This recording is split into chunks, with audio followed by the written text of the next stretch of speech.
improvise on it. Then you have 2, 5, 1. So E minor 7, A7, D7. It's the key of D major, and then the second line is the key of C major. Third line is the key of B flat major.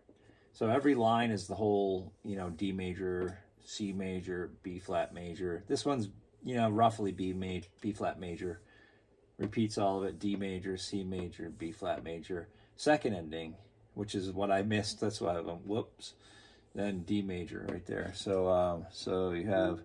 If I just started improvising, I'll just keep it really simple. Just play a D major scale, and then a C major scale, and then a B flat major scale, and stay on the B flat. Pretty much what it is. So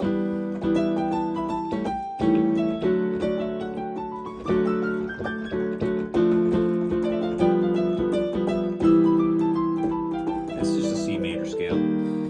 It's just a kind of a trick where you can just use every white key. It doesn't even matter if any of them that you hit is a C major scale, so it's kind of cool. So here's a D major.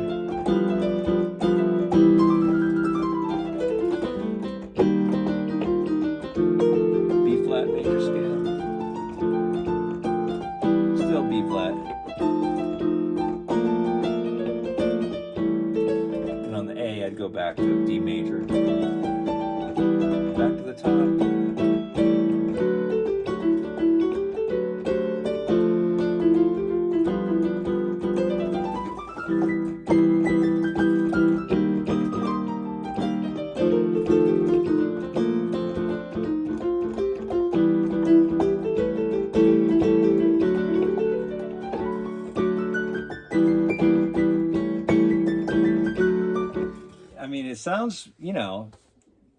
It sounds better than it's not as complicated as it. It sounds like I'm doing a lot more than I am. I'm just playing major scales pretty much.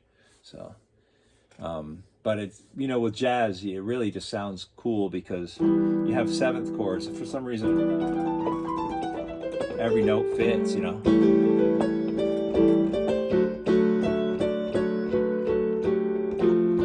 major scale. And I don't just go C to C, I'll jump around and stuff like that.